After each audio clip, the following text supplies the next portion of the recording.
during South by Southwest at the TechTainment Lounge, I got to sit down with Matt Peterson, the CEO of Dejaset. He let me know about what Dejaset is doing to bring live concert recordings immediately to fans after the shows. Let's check it out. Well, I'm Arthur Edstrom. I'm here with TechTainment during South by 2013. I'm here with Matt Peterson. Hi. Matt, thank you for coming by and Absolutely. checking out our TechTainment Lounge during South by. Okay. Happy to be here. And why don't you tell me a bit about your company? Sure. So I'm the CEO of Dejaset, and we do live concert recordings that we make instantly available via the audience's mobile device. So we do high quality audio that we get directly out of the venue sound system, get that into iOS devices. We use that as the publishing mechanism so that it's available the second the band stops playing. And if you think about, in the past you might have been at a venue where you could get a live CD. You would wait maybe 20, 30 minutes after the end of the set. They're like burning the Absolutely. The CDs. You know, so they may have solved the problems of quality, but it's definitely not inexpensive to do. So there's $250,000 trucks, there's CD duplicators, there's all of this capital equipment there. So you go right to the soundboard. Yep. And you're getting like a stereo output from that? That's right. Yeah, and for the smaller venues, it's the stereo. For a larger venue, we'll do a full multi-track. Okay. Yep. And so you're not doing anything with hardware. It's all, or is there some hardware with it? A little bit. So to get the sound out of the front of house soundboard into a mobile device, we use a small 4-channel USB mixer that you can plug directly via the camera connection kit into an iPad or an iOS iPhone. Okay. So with that, you do the analog to digital conversion outside of the iPad, and then use the iPad for its wireless connectivity and the processing power and memory and whatnot. So you have really an iPad by the mixing board. That's right. And then so the whole show gets recorded, and then that goes up somewhere online and then back down to somebody's iPhone? Yep, and we stream it during the performance so that there's content that's available for real-time social sharing. So instead of calling your friends and saying, listen to this, we can carve off a clip of what's happening in the venue right now, and you can post that to your social profile. So how do you work that out with the bands? You have some relationship with the band? Yeah. Or is it with the venue? Which one? It's both. So the primary contractual point is with the artist, so whoever's going to own the copyright. So if they have a label, we'd sign with the label. If it's an independent artist, it's with them. But we do have room in the model for the venues and also for an artist bounty, so our sales marketing channels to bring people in. So how does that, there's a lot of things with like licensing and making sure that you're actually working with the right licensed owner, and it's all divvied up in different ways in the music industry. So at a venue like out in Hollywood, you have like the whiskey. Sure. And so there would be some kind of deal you'd have to have kind of like with them. Yeah. But then is it also with the band and also with, if they would have a label, then also with them? Well, it's really going to be, and our experience so far has been, you do the deal with whoever owns the copyright first, right? So if it's the artist and they're unsigned, then you do it with them.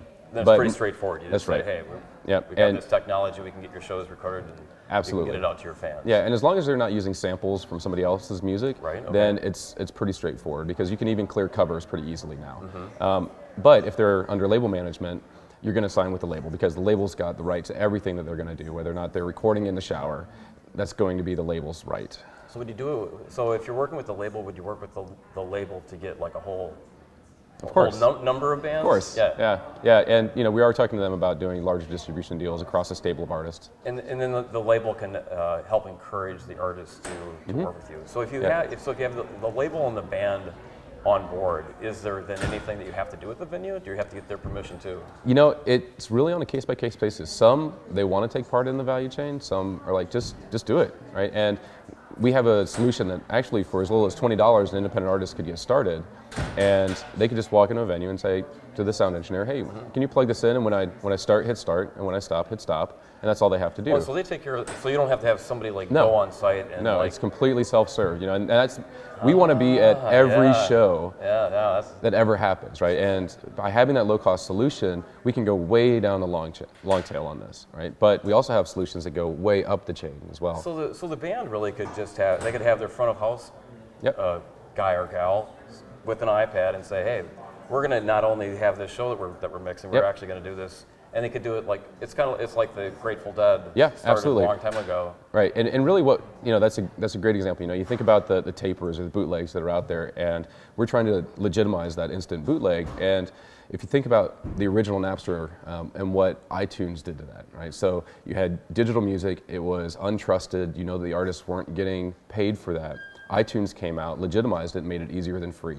That's what we're going to do to the bootleg. Right. So I think I have a Metallica app that gives me not live show. It gives me recordings of live shows. It's an app from, there's some company in between, but it's live shows, Metallica shows. Yep. And it's ongoing, kind of just updates every so often. There's like more of them available, and you listen to them, and it's like, wow, these really sound good. Absolutely. And so that's a fairly big band doing it. Right. So with what you're doing, it could be as big of a band or as small of a band. Absolutely. And you make it to where the band is completely in control of being able to do it. So they go to like your website and sign up? Yes.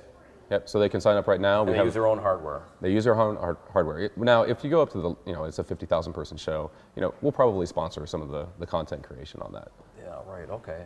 And so they would hit go like on the app, it starts recording. Yep. And it starts making it available. They get done with the show, they hit stop. That's and they don't have to go through and do a bunch of editing or anything like that. No, and really there's this balance between speed and quality, right? Because you could do a full multi-track, take it off-site, post-process it. But what we're really trying to take advantage of is there's a curve of emotional attachment to content. And I think for music, for any kind of music product, the highest is right at the end of the performance, right? You're at a live show and you just love what you saw. Yeah, I want to take that with me. Absolutely, and there's this curve of purchase propensity that follows that.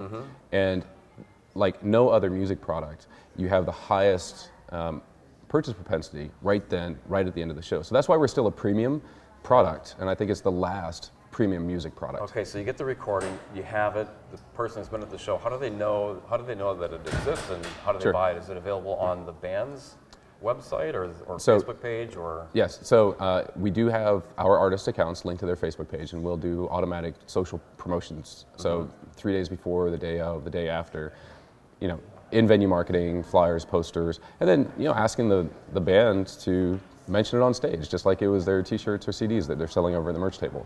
Yeah, that's great.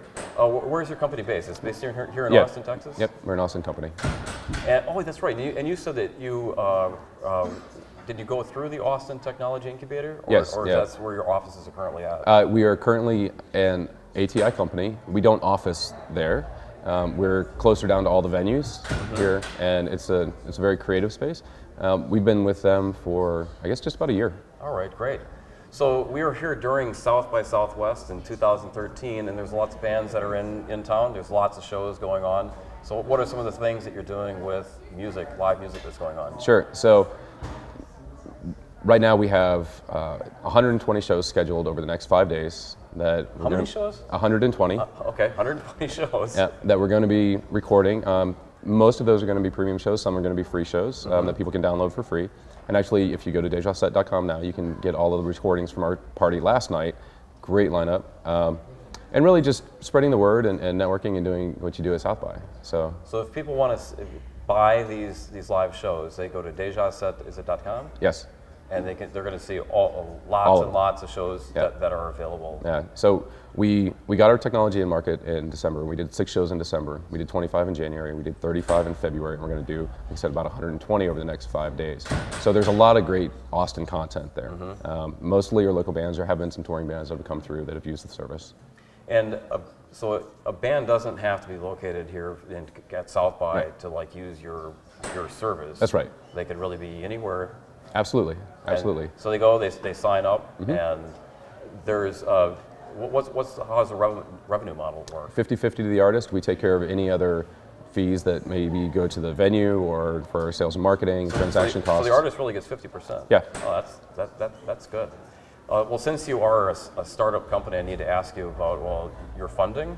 Okay, we closed a $750,000 seed round last July. All right. We've got a team of 14 right now, and we are moving towards probably an A this early summer.